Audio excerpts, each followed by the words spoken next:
Good morning students. आज अपने chapter number कृषि रसायन विज्ञान क्लास 12 का चैप्टर नंबर 2 मृदा जीवांश पदार्थ, जिसके अंदर अपन ने कल की क्लास तक पढ़ लिया था ह्यूमस के बारे में। सबसे पहले अपन ने जीवांश पदार्थ क्या होते हैं उसके बारे में बात की थी, फिर उसके बाद में अपन ने बात की थी ह्यूमस के बारे में।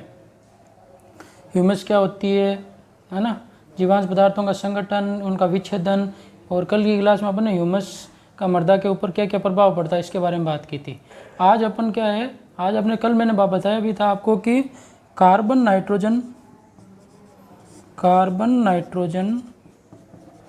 रेशियो, कार्बन नाइट्रोजन अनुपात की बात करनी थी अपन को। लेकिन क्या है, कार्बन नाइट्रोजन अनुपात को अपन कल की क्लास में लेंगे।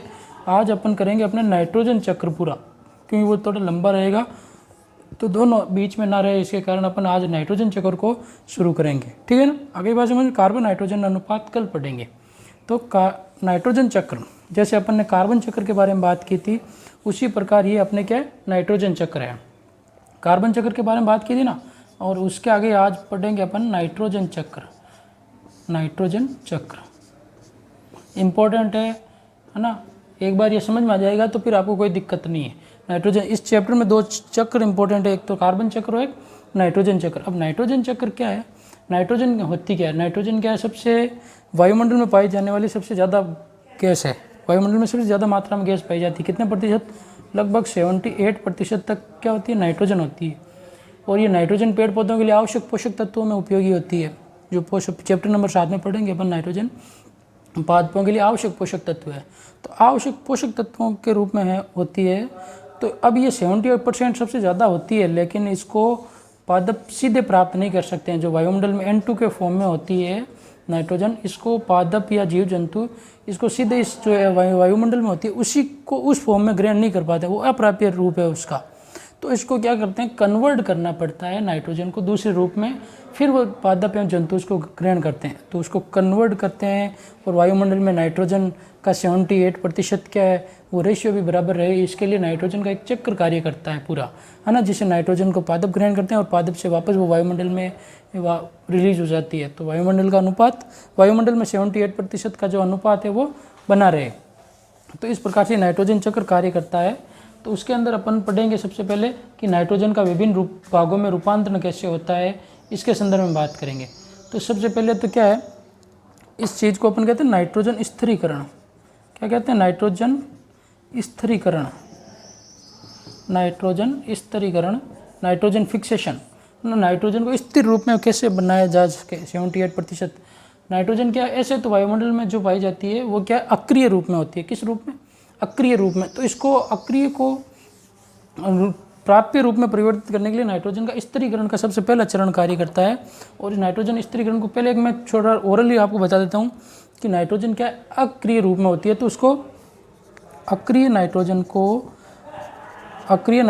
क्या करना है, स्थिरीकरण के प्रोसेस के द्वारा, किसके प्रोसेस के द्वारा, स्थिरीकरण के प्रोसेस के द्वारा क्या करते हैं, वो अमोनिया के अंदर या फिर अमोनियम के अंदर या फिर नाइट्रेट के अंदर परिवर्तित किया जाता है, जिसको पादप या जंतु क्या कर सकते हैं, ग्रहण कर सकते हैं। तो इसके लिए नाइट्रोजन को विभिन्न चरणों से होकर गुजरना पड़ता है, नाइट्रोजन को विभिन्न प्रक्रमों से होकर गुजरना पड़ता है। तो वो प्रक्रम किस प्रकार से कार्य करते हैं, इनका पूरा डिटेल से बात करेंगे अपन। ठीक है ना। तो सबसे पहले तो नाइट्रोजन अक्रिय होती है, जैसा अपन जानते ही हैं। जैसे अपन मार्केट से क्या लाते हैं, मार्केट से चिप्स लाते हैं या वेपर्स का पैकेट लाते हैं, उसके अंदर देखते हैं अपन जो गैस भरी रहती है, चिप्स की मात्रा तो कम होती है और गैस की मात्रा ज़्यादा होती है। तो वो गैस कौन सी भरी रहती है, वो नाइट्रोजन गैस भरी रहती है, N2 गैस। तो क्या है, जो तेल है वो ऑयल है, उसके अंदर वेपर्स के साथ में वो वायुमंडल क्रिया नहीं करे और ख़राब नहीं हो, इसके लिए उसके अंदर नाइट्रोजन गैस भरी जाती है। अगली बात समझ, तो अपन इससे पता लगा सकते हैं नाइट्रोजन कितनी अक्रिय गैस है, किसी के साथ में बहुत कम मात्रा में क्रिया करती है। तो नाइट्रोजन को दूसरे रूप में कैसे परिवर्तित किया जाता है, इसके बारे में। नाइट्रोजन चक्र क्या है कि नाइट्रोजन अधिक मात्रा में है और उसको अंतर्ग्रहण नहीं किया जा सकता। तो नाइट्रोजन विभिन्न रूपों से होकर परिवर्तित होकर नाइट्रोजन वापस उसी रूप में वायुमंडल में परिवर्तित हो जाना, वो क्या कहलाता है, एक चक्र। जैसे नाइट्रोजन यहाँ से जो वायुमंडल में है, यहाँ से शुरू होकर विभिन्न रूपों से होते हुए अमोनिया है, अमोनियम से होते हुए नाइट्रेट, नाइट्राइट है, नाइट्रेट के रूप में होते हुए वापस वायुमंडलीय क्रम में परिवर्तित हो जाना, ये क्या कहलाता है? पूरा नाइट्रोजन साइकिल कहलाता है। आ गई बात समझ में? अब ये पूरा किस किस प्रक्रमों से होता है, अपने किताब के अकॉर्डिंग अपन पढ़ेंगे नाइट्रोजन चक्र किस प्रकार से होता है। तो वो सबसे पहले नाइट्रोजन क्या होती है, जैसे नाइट्रोजन क्या होती है, जैसे ये वायुमंडलीय नाइट्रोजन, एक ओरली डायग्राम बना के बता रहा हूँ। वायुमंडलीय नाइट्रोजन है 78%। ये क्या होती है, जैसे बिजलियाँ की कड़कती है, बिजलियाँ बारिश के मौसम में अभी देखते हैं अपन, रात्रि में बिजलियाँ कड़कती है, दिन में बिजलियाँ कड़कती है, तो उसके द्वारा नाइट्रोजन क्या होती है, नाइट्राइट और नाइट्रेट के फॉर्म में परिवर्तित होती है। और फिर उसके बाद में अगर वो बारिश होती है तो वो बारिश से क्या होती है, मृदा की ऊपर, जैसे ये मृदा है, इस मृदा की ऊपरी सतह के अंदर नाइट्राइट और नाइट्रेट के रूप में चली जाती है, नाइट्राइट और नाइट्रेट के रूप में चली जाती है। और फिर उसी ये बिजलियों के कड़कने से मृदा के बारिश के पानी के साथ में मृदा की भूमि की आंतरिक सतह में चली जाती है। और भूमि की आंतरिक सतह में जैसे चना है, चने के पादप के अंदर क्या होती है, जो नोड्यूल्स होते हैं मृदा के अंदर, जैसे ये पादप है, पादप के नीचे क्या होती है, छोटे छोटे इस प्रकार से नोड्यूल्स पाए जाते हैं, ग्रंथिकाएँ पाई जाती हैं। इन ग्रंथिकाओं में क्या पाया जाता है कि राइजोबियम जीवाणु होता है। कौन सा जीवाणु होता है? राइजोबियम जीवाणु, सॉरी राइजोबियम। इस प्रकार से खूब जीवाणु होते हैं, एक बेसिकली राइजोबियम जीवाणु होते हैं जो ये ग्रंथिकाओं में पाए जाते हैं। और इन ग्रंथिकाओं से ये नाइट्राइट और नाइट्रेट में बदलकर पादप को नाइट्रोजन उपलब्ध करवाते हैं, है ना। इस प्रकार से चने, ये दालों वाले पादपों में ज़्यादा मात्रा में पाया जाता है, ठीक है। चने हैं, राइजोबियम जीवाणु, ये नाइट्राइट को पादप में प्राप्त करवाता है और फिर वापस पादप को कोई जंतु खाता है। पादप को कौन ग्रहण करता है? जंतु खाते हैं। उन जंतुओं के रूप में चली जाती है नाइट्रोजन। फिर वो जंतुओं के अवशेष के रूप में, जैसे वो गोबर करते हैं, या फिर जंतु या पादप मृत होते हैं। जैसे पादप या जंतु क्या होते हैं, मृतें भी हैं उनकी किसी न किसी, जैसे कुछ सालों के बाद में, तो पादप और जंतु के अवशेष क्या होते हैं, वापस वो मृदा में मिल जाते हैं और वापस वो पादपों को प्राप्त होते रहते हैं। और पादप वापस क्या करते हैं उसको, और पादपों के अंदर कुछ विनाइट्रीकारक जीवाणु भी होते हैं, विनाइट्रीकरण जीवाणु भी होते हैं, जो वापस नाइट्रोजन को वायुमंडलीय फॉर्म में परिवर्तित कर देते हैं। तो ये पूरा प्रक्रम चलता रहता है। और अपने किताब में इसके क्या है, 3 चरण दिया हुआ है। एक तो है स्थिरीकरण, सबसे पहला चरण कौन सा है आपके, स्थिरीकरण का। फिर दूसरा है आपके खनिजन, मिनरलाइजेशन, खनिजन का। तीसरा है आपके ये विनाइट्रीकरण का, विनाइट्रीकरण। अब इस खनिजन के 3 पॉइंट हैं, कितने? खनिजन के 3 हैं। पहला तो अमीनीकरण, दूसरा है अमोनीकरण, और तीसरा है नाइट्रीकरण। इनको पूरे डिटेल से पढ़ेंगे, इनके अंदर जो भी अभिक्रियाएं हैं वो 3 चरण है बेसिकली। तो स्थिरीकरण, खनिजन और विनाइट्रीकरण। स्थिरीकरण के अंदर तो क्या होता है, सिंपल है कि जो अक्रिय रूप में नाइट्रोजन होती है उसको कार्बनिक रूप में परिवर्तित करके क्या करते हैं, पादपों में उपलब्ध करवाई जा सके। और खनिजन के अंदर 3 है, अमीनीकरण, जो अप्राप्य नाइट्रोजन है उसको अमीनो एसिड के अंदर परिवर्तित करना, वो तो कहलाता है अमीनीकरण। फिर अमीनो एसिड को अमोनिया में, या अमीनो एसिड को अमोनिया या अमोनियम के अंदर परिवर्तित करना, क्या कहलाता है, अमोनीकरण। और फिर अमोनिया या नाइट्रोजनी जो उत्पाद हैं, उन उत्पादों को किसमें, नाइट्रस अम्ल या नाइट्रिक अम्ल में,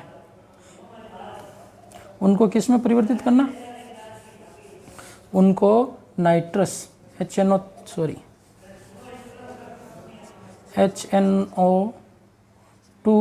या फिर HNO3, नाइट्रस, ये तो है नाइट्रस अम्ल और ये है नाइट्रिक अम्ल।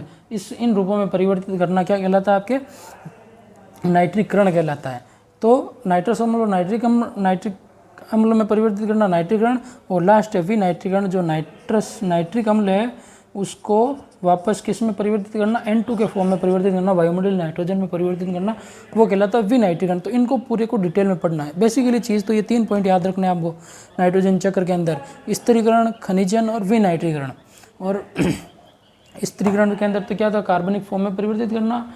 फिर है खनिजन के 3 है, अमीनीकरण नाम से अमीनो एसिड परिवर्तन करना।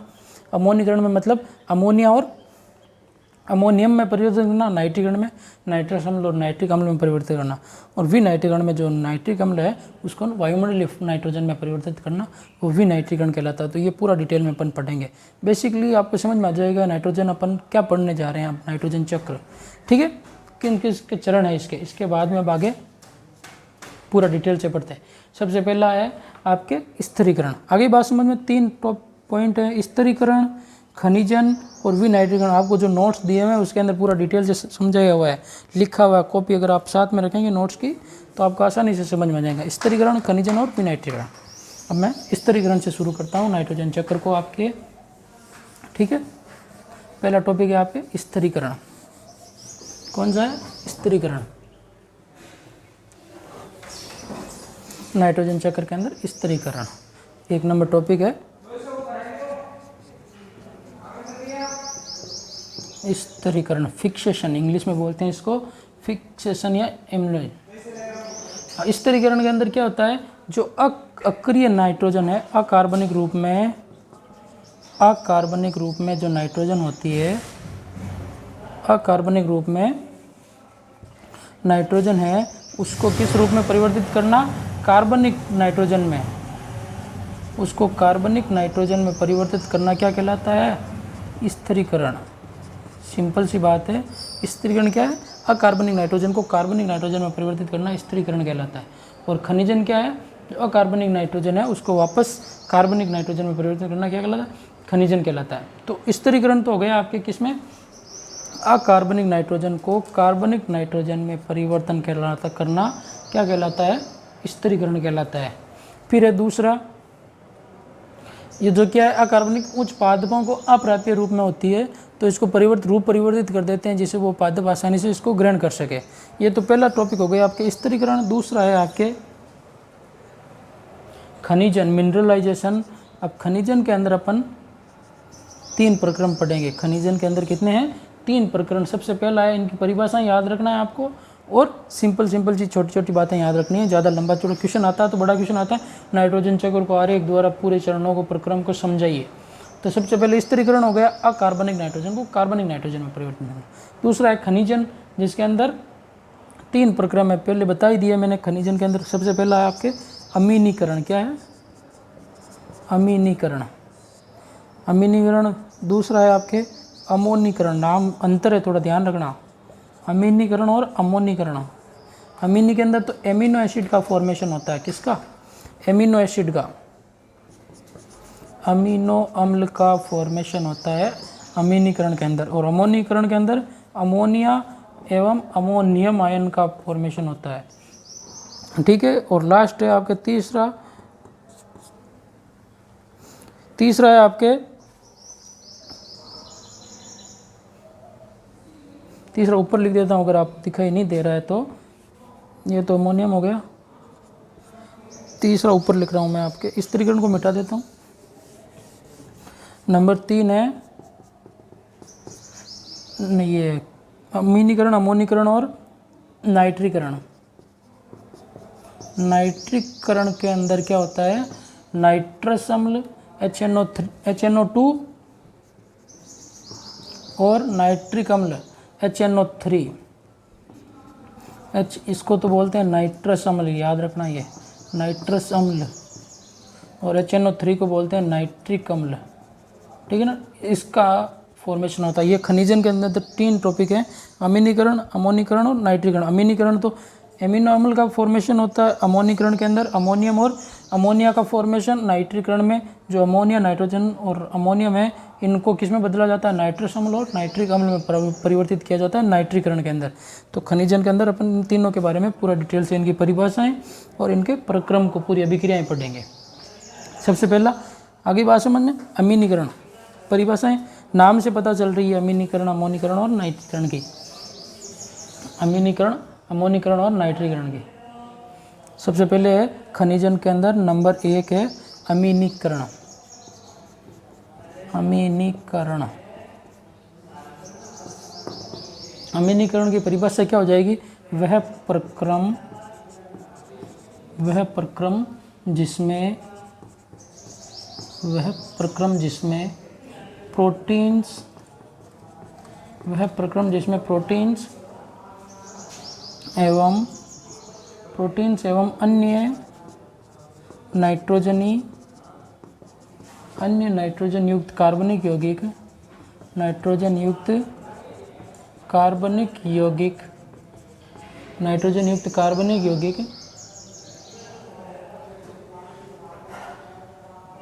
एंजाइम से क्रिया करके, कार्बनिक यौगिक एंजाइम से क्रिया करके, किससे?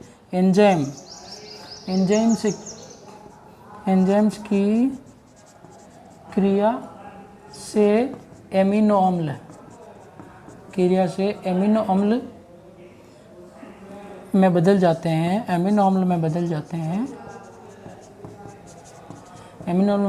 हैं, वो प्रक्रिया क्या कहलाती है? अमीनीकरण। क्या कहलाती है? अमीनीकरण कहलाती है। आगे बात समझ में? तो खनिजन का पहला प्रक्रम क्या है? जो नाइट्रोजन के द्वारा, खनिजन के द्वारा जो पदार्थ बनते हैं, जैसे प्रोटीन से नाइट्रोजन के कार्बनिक यौगिक हैं, जैसे अपने अंदर भी डीएनए आरएनए के अंदर जो नाइट्रोजन होती है, उसी प्रकार जैसे कुछ प्रोटीन्स के अंदर नाइट्रोजन होती है ना, नाइट्रोजन युक्त जैसे कई शर्कराएं हैं उनके अंदर नाइट्रोजन होती है ना, तो वो नाइट्रोजन को कार्बनिक यौगिकों एवं एंजाइम के द्वारा, किसके द्वारा? एंजाइमों के द्वारा का नाइट्रोजन को एमिनो अम्ल में परिवर्तित करना, एमिनो अम्ल में बदलना क्या कहलाता है? अमीनीकरण कहलाता है। आगे बात समझ में? प्रोटीन व नाइट्रोजनी संकीर्ण पदार्थ, नाइट्रोजनी युक्त कार्बनिक पदार्थ को किसकी उपस्थिति में? एंजाइम की उपस्थिति में किस में परिवर्तित करना? एमिनो यौगिकों में परिवर्तित करना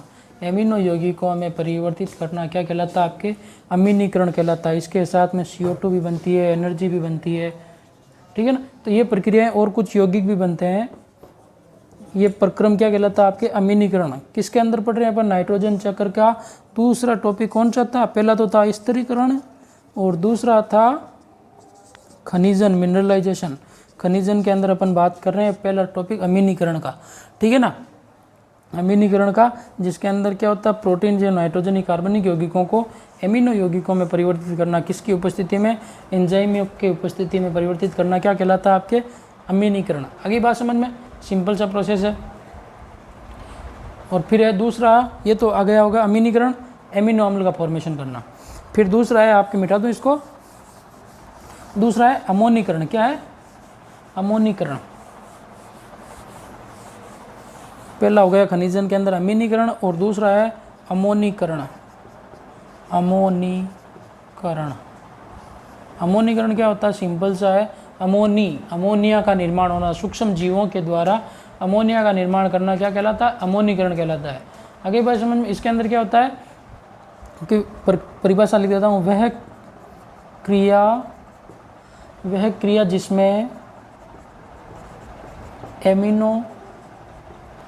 क्रिया जिसमें जो एमिनो अम्ल बने थे अमीनीकरण के प्रोसेस के द्वारा, जो एमिनो यौगिक बने थे अमीनीकरण के प्रोसेस के द्वारा, जो अमीनी यौगिक बने हैं, उन यौगिकों को मृदा सूक्ष्म जीवों के द्वारा, जो मृदा में सूक्ष्म जीव हैं, मृदा सूक्ष्म जीवों के द्वारा मृदा सूक्ष्म जीवों की क्रिया के द्वारा क्या किया जाए? क्रिया से अमोनिया का सूत्र तो याद है ना सभी को, 12th क्लास में आ गए, अब तो याद होना ही चाहिए, NH3 है ना। अमोनिया एवं अमोनियम यौगिकों में, अमोनियम का मतलब NH4 में परिवर्तित करना, अमोनियम में परिवर्तित करना क्या कहलाता है? क्या कहलाता है? अमोनीकरण कहलाता है। आगे बात समझ में? अमोनीकरण क्या है? वह क्रिया जिसमें जो अमीनीकरण के प्रोसेस के द्वारा क्या बने थे? अपने अमीनीकरण के प्रोसेस के द्वारा बने थे, आपके अमीनीकरण के प्रोसेस के द्वारा एमिनो यौगिक बने थे, उन यौगिकों को मृदा सूक्ष्म जीवों की क्रिया से अमोनिया या अमोनियम में परिवर्तित करना क्या कहलाता है? परिवर्तित करना क्या कहलाता है? अमोनीकरण। एक तो अमोनिया का बनना और दूसरा अमोनियम का बनना क्या कहलाता है? अमोनीकरण कहलाता है। ये ध्यान रखें आप।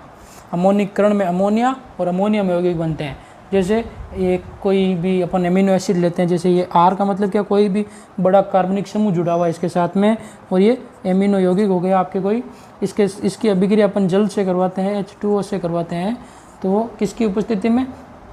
जल से हाइड्रोलाइसिस करवाते हैं एंजाइम या सूक्ष्म जीवों की उपस्थिति में, एंजाइम या सूक्ष्म जीवों की उपस्थिति में करवाते हैं। तो जो ये जो था ये H2O, इसको अगर अपन मैं तोड़ के लिखूँ तो क्या किस रूप में लिख सकते हैं अपन? HOH, H2O को अपन इस रूप में लिख सकते हैं। अगर इसका हाइड्रोलाइसिस होगा तो ये OH तो R के साथ में जुड़ जाएगा और ये H NH2 एमिनो यौगिक के साथ में जुड़ जाएगा। तो क्या हो गया? ये कोई समूह बन गया, एल्कोहलिक समूह, और इसके साथ में जो ये H इसके साथ में जुड़ेगा तो क्या बन गया आपके? NH3। NH3 किसका सूत्र है? अमोनिया का। तो एमिनो यौगिक किस में बदल गया? अमोनिया में बदल गया। आगे बात समझ। और इसके साथ में एनर्जी भी बनती है। एक तो ये हो गया। फिर अमोनियम यौगिक बनाना हो तो अमोनियम यौगिक के अंदर क्या करें अपन? अमोनिया की किसकी अभिक्रिया? अमोनिया की कार्बोनिक अम्ल के H2CO3 की उपस्थिति में अभिक्रिया करवाते हैं। तो क्या बनता है आपके? अमोनियम कार्बोनेट बनता है, NH4 अमोनियम कार्बोनेट बन गया। और वापस इसको अगर अपन और डिवाइस का फर्दर अभिक्रिया करवाते हैं तो 2 अमोनिया के अणु बन जाएंगे और एक CO3 कार्बोनेट अलग हो जाएगा। तो दूसरा क्या बन गया? अमोनियम बन गया। आगे बात समझ में। तो अपन अमोनीकरण में क्या बना रहे? तो अमोनिया बन गया आपके ये, और दूसरा अमोनियम बन गया। आगे बात समझ में। अमोनिया ये कार्बोनिक अम्ल, पहले ये एमिनो यौगिक है, उसकी अभिक्रिया अपन जल के साथ में करवाते हैं तो वो जल का अणु तो कार्बनिक श्रृंखला के साथ में जुड़ जाएगा, और जो ये H अलग होकर अमीनो यौगिक के साथ में जुड़ जाएगा तो वो अमोनिया बन जाएगा और अमोनियम बन जाएगा। दूसरा प्रोसेस हो गया आपके अमोनीकरण का। खनिजन के अंदर अपन ने 2 पढ़ लिए हैं। कौन कौन से? एक तो हो गया आपके, एक तो क्या हो गया? एक तो अमीनीकरण और दूसरा अमोनीकरण पढ़ लिया। अब अमीनीकरण और अमोनीकरण समझ में आ गया। लास्ट है नाइट्रीकरण खनिजन का। फिर उसके बाद में एक और रहेगा आपके विनाइट्रीकरण नाइट्रोजन चक्र का। ठीक है। अमोनीकरण के बाद में अगला आपके है नाइट्रीकरण। कौन सा है? नाइट्रीकरण। इंपॉर्टेंट है ये भी नाइट्रीकरण।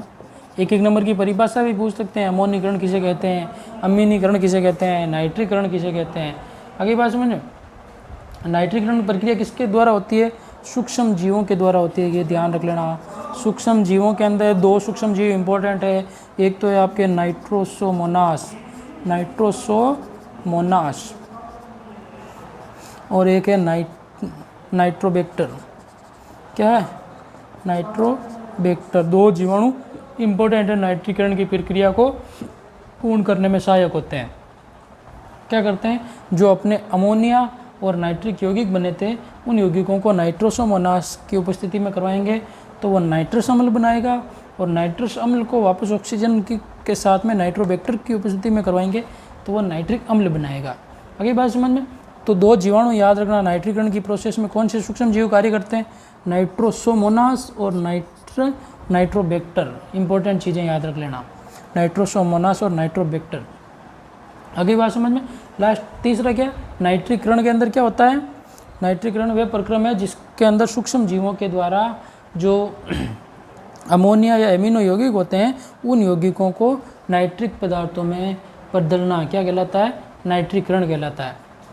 और सबसे इंपॉर्टेंट सूक्ष्म जीव कौन से हैं? नाइट्रोसोमोनास और नाइट्रोबैक्टर। ये भी 1 नंबर का क्वेश्चन बनता है आपके बोर्ड के अंदर कि नाइट्रीकरण के प्रोसेस में कौन से सूक्ष्म जीव कार्य करते हैं? तो नाइट्रोमोनास, नाइट्रोबैक्टर। इंपॉर्टेंट लगा लेना ये दोनों जीव, नाइट्रोसोमोनास और नाइट्रोबैक्टर।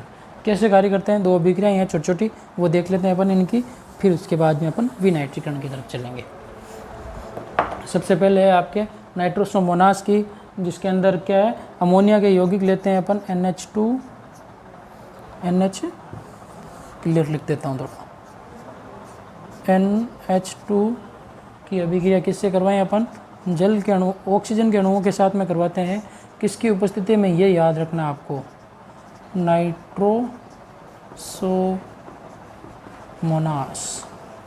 नाइट्रोसोमोनास की उपस्थिति में करवाते हैं। तो क्या बनता है आपके? नाइट्रस अम्ल बनता है। क्या बनता है? HNO2 नाइट्रस अम्ल। ये किसका सूत्र है? नाइट्रस अम्ल का, ठीक है ना, नाइट्रस अम्ल। और इसके साथ में जल और कैलोरीज बनती है, एनर्जी बनती है, ठीक है। तो अमीनो यौगिकों की ऑक्सीजन की उपस्थिति में नाइट्रोस अभिक्रिया को संतुलित कर लो। इसको HNO2 आप कर लेना आपके हिसाब से, ये तो जानते ही हो आप किस प्रकार से संतुलित होती है, ये तो बताने की जरूरत नहीं, 10th क्लास में पढ़ा हुआ है, ठीक। नाइट्रोसोमोनास की उपस्थिति में करवाते हैं तो क्या हो गया आपके, ये नाइट्रोसोमोनास से नाइट्रस अम्ल बनता है। और दूसरी अभिक्रिया अगर अपन वापस इस नाइट्रस अम्ल को अपन HNO2 नाइट्रस अम्ल को ऑक्सीजन के साथ में करवाते हैं तो क्या बनता है आपके, ये दो अणु आप पूरे ले लो नाइट्रोबैक्टर की उपस्थिति में। किसकी उपस्थिति में? नाइट्रोबैक्टर की उपस्थिति में। तो क्या बनेगा आपके, नाइट्रिक अम्ल बनेगा। क्या बनेगा? नाइट्रिक अम्ल, और एनर्जी कैलोरीज के रूप में बनेगी, ठीक है ना, नाइट्रिक अम्ल। 4 सूत्र बताए मैंने सिंपल, एक तो नाइट्रस, नाइट्रिक, ठीक है ना। तो किस नाइट्रीकरण में क्या होता है, एमिनो यौगिक या अमोनिया के यौगिक होते हैं, उनको नाइट्रोसोमोनास और नाइट्रोबैक्टर की उपस्थिति में करवाते हैं तो नाइट्रोसोमोनास से तो नाइट्रस अम्ल बनता है और नाइट्रोबैक्टर के द्वारा नाइट्रिक अम्ल बनता है। अब है लास्ट नंबर 3, ये तो हो गए आपके विनाइट्रीकरण। 3 प्रक्रम हो गए आपके किसके अंदर, इसके अंदर आपके खनिजन के अंदर। अब ये अगला लास्ट नंबर 3 विनाइट्रीकरण। विनाइट्रीकरण क्या कहलाता है, जिसके अंदर जो वापस वायुमंडलीय फॉर्म में परिवर्तित करना। किसको? वायुमंडलीय फॉर्म में परिवर्तित करना, नाइट्रोजनी यौगिक, कार्बनिक यौगिकों को वापस किस में, वायुमंडलीय नाइट्रोजन में परिवर्तित करना क्या कहलाता है, विनाइट्रीकरण। नंबर 3 है आपके विनाइट्रीकरण। विनाइट्रीकरण, डिनाइट्रिफिकेशन, इंग्लिश में कहें तो डिनाइट्रिफिकेशन। विनाइट्रीकरण क्या होता है, जो नाइट्रेट यौगिक हैं उनके स्वांगीकरण को अनेक प्रक्रमों से के द्वारा मृदा में नाइट्रेट का लुप्त होना क्या कहलाता है, विनाइट्रीकरण। जो नाइट्रेट पदार्थ बना हुआ है उसको नाइट्रेट में लुप्त करना, है ना, नाइट्रोजन में लुप्त करना विनाइट्रीकरण कहलाता है। आगे ये बात समझ में। और नाइट्रोजन को, और इसके अंदर सबसे इंपॉर्टेंट सूक्ष्म जीव कौन कौन से हैं, एक तो आता है आपके बैक्टीरियम। ये सूक्ष्म जीवों के नाम याद रखना है, बैक्टीरियम। एक है स्यूडोमोनास। क्या है? स्यूडोमोनास। सूक्ष्म जीवों के नाम याद रखो आप, एक नंबर के क्वेश्चन बनते हैं ये। स्यूडोमोनास, माइक्रोकोकस, ये इंपॉर्टेंट है, माइक्रोकोकस ना, डिनाइट्रिफिकांस, डिनाइट्रिफिकांस, इस प्रकार से। तो ये सूक्ष्म जीव बैक्टीरियम, स्यूडोमोनास, माइक्रोकोकस और डिनाइट्रिफिकांस, ये सूक्ष्म जीव क्या करते हैं आपके, इंपॉर्टेंट रोल निभाते हैं किसके अंदर, विनाइट्रीकरण की प्रक्रिया के अंदर। अब ये प्रक्रिया क्या होती है, जो अपन ने नाइट्रीकरण के द्वारा, ये मिटा दूँ 3-4 नाम, जो नाइट्रीकरण की प्रक्रिया के द्वारा अपन ने कौन सा यौगिक बनाया था, नाइट्रिक अम्ल बनाया था, उस नाइट्रिक अम्ल को तोड़ते हुए अपन अभिक्रिया करते हैं तो क्या बनता है आपके, वायुमंडलीय नाइट्रोजन बनती है। किस प्रकार से बनती है, एक लंबी अभिक्रिया है, देखो आप। जैसे ये नाइट्रिक अम्ल लिया अपन HNO3 के अपन के 2 अणु बने थे, वो उन दोनों अणुओं को ले लिया और इसकी अभिक्रिया किससे करवाएं अपन, इसके साथ में अपन 4 हाइड्रोजन के अणु लें और -2H2 के अणु वापस बाहर निकाल दें। तो ये जो H अपन ने हाइड्रोजन प्लस किया था वो वापस बाहर निकल रहा है, बचा क्या, एक ऑक्सीजन योग होगा। तो ऑक्सीजन किस में जुड़ जाएगा, इसमें जुड़ जाएगा, है ना। 4 हाइड्रोजन प्लस किया अपन ने तो 4 हाइड्रोजन यहाँ वापस बाहर निकल रहे हैं, तो बचे कितने, ऑक्सीजन ही तो बचाएगा। तो ऑक्सीजन को क्या करेंगे अपन, एक ऑक्सीजन निकल रहा बाहर, है ना, क्योंकि 1-2 हाइड्रोजन तो हो गया, एक ऑक्सीजन बाहर निकल रहा है। तो उस ऑक्सीजन को जैसे अपन यहाँ पर करें HNO2, एक ऑक्सीजन 3 है यहाँ पर बाहर निकल गए तो 2 बच गए पीछे, ठीक है। और वापस अपन यही अभिक्रिया 4 हाइड्रोजन प्लस करें और क्या करें, 2H2O के अणु बाहर निकालें। 4 हाइड्रोजन तो प्लस करें और 2H2O के अणु बाहर निकालें, तो वही प्रक्रिया होगी। इसके अंदर भी क्या हो जाएगा आपके, H2 तो ये हो गया, 2H2 है ही है, N2 के अणु 2 हो गए आपके, H2N2। अब एक ऑक्सीजन और बाहर निकलेगा तो क्या बचेगा आपके, इसकी जगह पे सिर्फ क्या रह जाएंगे आपके, 2 ही ऑक्सीजन रह जाएंगे, है ना, O2। आगे बात समझ में। पहले यहाँ पे कितने थे, 6 थे, अब यहाँ पे कितने रह गए, 4 रह गए, है ना। ऑक्सीजन के अणु क्या कितने, यहाँ पर 6 अणु हैं, अब यहाँ पे कितने, 4 अणु, और यहाँ पे कितने रहे, 2, क्योंकि हाइड्रोजन प्लस कर रहे हैं उतने वापस बाहर निकल रहे हैं, तो ऑक्सीजन के अणु बाहर निकल रहे हैं, 2 ऑक्सीजन के अणु बाहर निकल रहे हैं, 2 ऑक्सीजन के अणु बाहर निकल रहे हैं, तो 6 की जगह 4 रह गए। अब वापस क्या करें अपन, यही प्रोसेस और करते हैं एक बार, तो क्या बचेगा आपके, जैसे इसको मैं वापस, इसको 2 भागों में बांट कर करते हैं अपन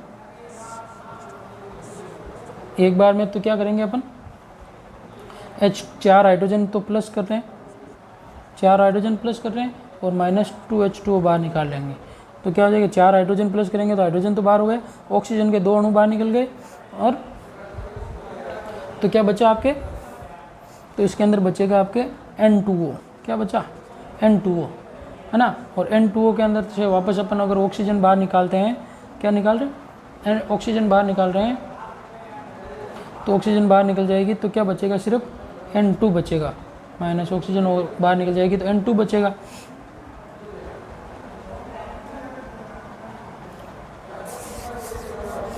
N2 बच जाएगा, इसके अंदर आप 2 हाइड्रोजन तो प्लस कर दो और 2H2O माइनस कर दो, है ना।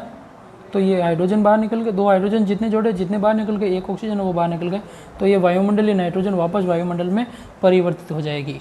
अगली बात समझे, सिंपल सा फंडा है इसके अंदर कि जो ये नाइट्रोजन बाहर निकली थी वो वापस इसके अंदर परिवर्तित हो गई। तो इस प्रकार से ये विनाइट्रीकरण की प्रोसेस चलती है। ये दिख रहा है आपको, नहीं दिख रहा तो मैं ऊपर लिख देता हूँ, इसको N2 को वापस ऊपर लिख रहा हूँ मैं, ना, इस तरफ दिखाई नहीं दे रहा होगा आपको नीचे वाला जो, है ना, तो इसको मैं ऊपर लिख दे रहा हूँ।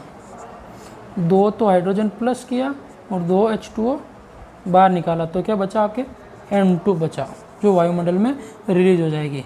इस प्रकार से ये नाइट्रोजन चक्र के चारों प्रक्रम कार्य करते हैं। अगली बात समझ में, ये कौन सा अम्ल है, नाइट्रिक अम्ल, नाइट्रिक अम्ल। फिर ये HNO2 मतलब नाइट्रस अम्ल बन रहा है, नाइट्रस अम्ल से इस प्रकार से ये अणु बन रहा है, और ये N2O बन रहा है, N2O से वापस N2 जो वायुमंडल में रिलीज हो जाएगी, किसमें, वायुमंडल में N2 बन जाएगी। तो इस प्रकार से ये आपका नाइट्रोजन चक्र कार्य करता है। आगे बात समझ में, विनाइट्रीकरण एक बार वापस पूरा समझा रहा हूँ मैं, आपको मिटा देता हूँ ये। तो देखो नाइट्रोजन चक्र के अंदर अपन ने कितने पॉइंट पढ़े हैं, 3 पॉइंट है आपके सिलेबस के अकॉर्डिंग, बुक के अकॉर्डिंग, है ना। सबसे पहले है स्थिरीकरण, क्या है, स्थिरीकरण।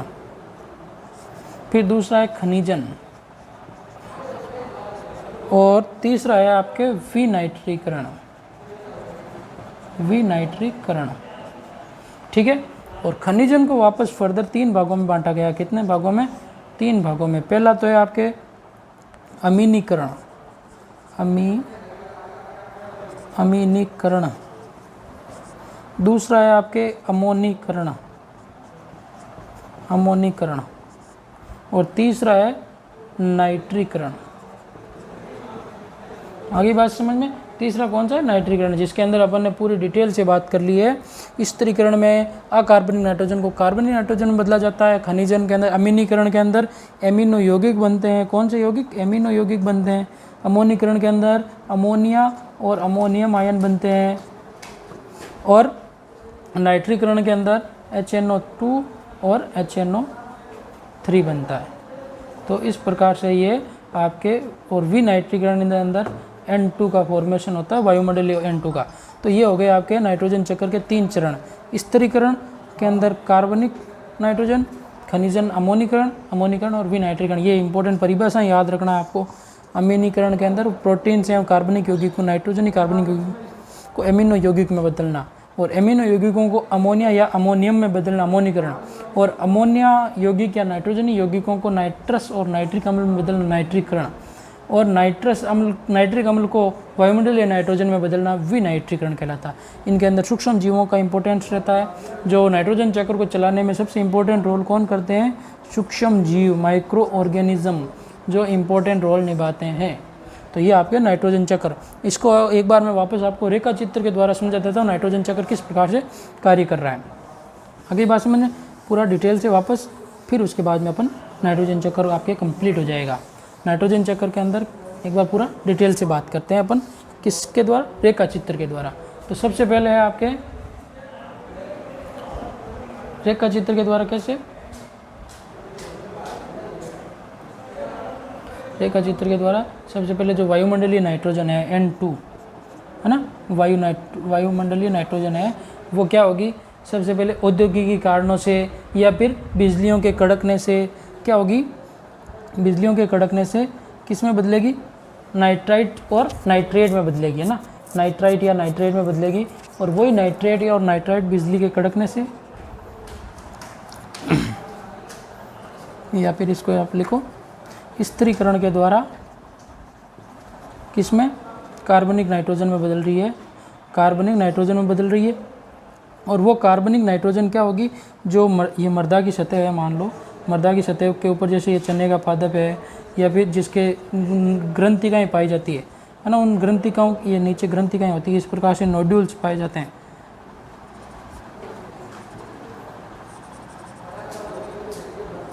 ये जो नाइट्रोजन होती है वो इन मृदा की निचली सतह में जाती है, तो जो ग्रंथिकाएँ होती है वो ग्रंथिकाएँ क्या करती है, उस N2O, NO2 और NO3 इनको किस में बदलती है, पादप के प्राप्य रूप में बदल देती है, पादप के प्राप्य रूप में बदल देती है, जिससे पादप उस नाइट्रोजन को ग्रहण कर लेता है। एक तो प्रोसेस ये होता है पादप को प्राप्त करवाने का, दूसरा प्रोसेस होता है बिजलियों के कड़कने से, किसके द्वारा, जो बारिश के मौसम में बिजली कड़कती है ना, बिजली कड़कने से, बिजली के कड़कने से भी क्या होता है, जो वायुमंडलीय नाइट्रोजन होती है उसका नाइट्रेट या फिर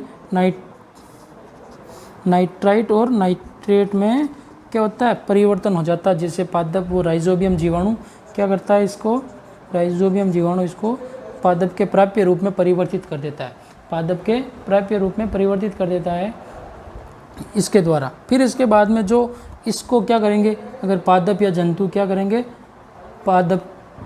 पादपों की पत्तियों को मनुष्य जंतु सभी क्या करेंगे, खाएंगे इसको, है ना, इसको खाएंगे। और पादप क्या करेंगे, पादपों के अवशेष के रूप में ये वापस क्या हो जाएगी, मृदा के अंदर विलीन हो जाएगी। पादपों के जो जंतुओं के अवशेष हैं, जीवांश पदार्थ हैं, उनके द्वारा वापस पादपों में और पादप को और प्राप्त होने लग जाएगी। और इसके बाद में जैसे अपन बारिश होती है और ये अवशेष क्या करेंगे, मृदा के अंदर पादप को प्राप्त होंगे और पादप वापस नाइट्रोजन रिलीज हो जाएगी और जंतु और खाएंगे और इस प्रकार से चलता रहेगा। और फिर जो अवशेष होते हैं जंतुओं के, इसके अंदर भी कुछ जंतु विनाइट्रीकरण के प्रोसेस के द्वारा, किस प्रोसेस के द्वारा, विनाइट्रीकरण, विनाइट्रीकरण के प्रोसेस, सूक्ष्म जीव जो सूडोमोनास है, माइक्रोकोकस है, बेसिलस है ना, ये जीवाणु क्या करेंगे, इस जैसे राइजोबियम जीवाणु मृदा के अंदर है उसी प्रकार यही जीवाणु मिट्टी के अंदर ही पाए जाते हैं। तो ये जीवाणु भी विनाइट्रीकरण के प्रोसेस के द्वारा वापस वायुमंडलीय नाइट्रोजन में क्या करते हैं, परिवर्तित कर देते हैं। तो इस प्रकार से ये पूरा प्रोसेस धीरे धीरे नाइट्रोजन का प्रोसेस चलता रहता है। आगे बात समझें, स्थिरीकरण के द्वारा पादप के अंदर, पादप से विनाइट्रीकरण के द्वारा वायुमंडलीय नाइट्रोजन के अंदर, बिजलियों के कड़कने के द्वारा भी नाइट्रोजन का परिवर्तन होता है। और जंतु खाते हैं पादपों को, तो पादपों में वो नाइट्रोजन चली जाती है। फिर जंतुओं के जो अवशेष पादप गोबर करते हैं या पादप मृत, जंतु मृत हो जाते, ये जंतु गोबर करते हैं, तो वो गोबर और पादपों के जो अवशेष हैं या जंतुओं के मृत होने के बाद में जो अवशेष होते हैं वो मृदा के अंदर मिल जाएंगे। मृदा के अंदर मिलने से क्या हो जाएंगे, जो जंतु हैं वो पादपों को वो नाइट्रोजन प्राप्त हो जाएगी और कुछ भी नाइट्रीकारक जीवाणु हैं वो वापस वायुमंडलीय नाइट्रोजन को वायुमंडल में परिवर्तित कर देंगे। तो इस प्रकार से ये नाइट्रोजन चक्र आपके कार्य करता है। किसके संदर्भ में नाइट्रोजन कार्य करता है, आपके किसके संदर्भ में, मृदा के संदर्भ में नाइट्रोजन चक्र की आपने पूरी डिटेल से बात कर ली है। अगली बात में यहाँ तक मैं आशा करता हूँ आपको नाइट्रोजन समझ में आएगा। 3 ही चरण याद रखने हैं। सबसे पहले 3 चरण याद रखने हैं आपको, कौन कौन से, एक तो है आपके स्थिरीकरण, दूसरा है खनिजन और तीसरा है विनाइट्रीकरण। स्थिरीकरण के अंदर तो कार्बनिक नाइट्रोजन में परिवर्तन, विनाइट्रिक ये खनिजन के 3 हो गए, कौन कौन से, अमीनीकरण, अमोनीकरण, नाइट्रीकरण। और चौथा टॉपिक है आपके ये विनाइट्रीकरण, जो अपन ने पूरी डिटेल से बात कर ली। तो आज की क्लास में तो अपन यही पढ़ेंगे। अगली क्लास में अपन जो सूक्ष्म जीव कौन कौन से हैं जो पादप के लिए लाभदायक हैं, जो सूक्ष्म जीव पादपों के लिए हानिकारक हैं, इनके बारे में पूरी डिटेल से बात करेंगे। तो नाइट्रोजन चक्र तो अपन ने इसके बारे में रेखा चित्र के द्वारा भी समझ लिया और पूरी अभिक्रियाओं के द्वारा भी नाइट्रोजन चक्र को डिटेल से बात कर लिए। इंपॉर्टेंट है, एक तो आपके कार्बन चक्र और एक है आपके नाइट्रोजन चक्र, ये दो चक्र आपके इम्पोर्टेंट हैं। कार्बन चक्र के अंदर तो पूरी बात कर ही ली थी, पादपों से जंतु, पादप कार्बन में, पादप कार्बन से जंतु कार्बन में ये वृद्धि करता है, और नाइट्रोजन चक्र को पूरी डिटेल से बात कर ली है। ठीक है, तो इंपॉर्टेंट हो गए आपके कार्बन चक्र और नाइट्रोजन चक्र। अगर कुछ समझ में नहीं आए तो आप कमेंट कर देना, तो आपको वापस समझा देंगे। ठीक है, गुड लक, धन्यवाद।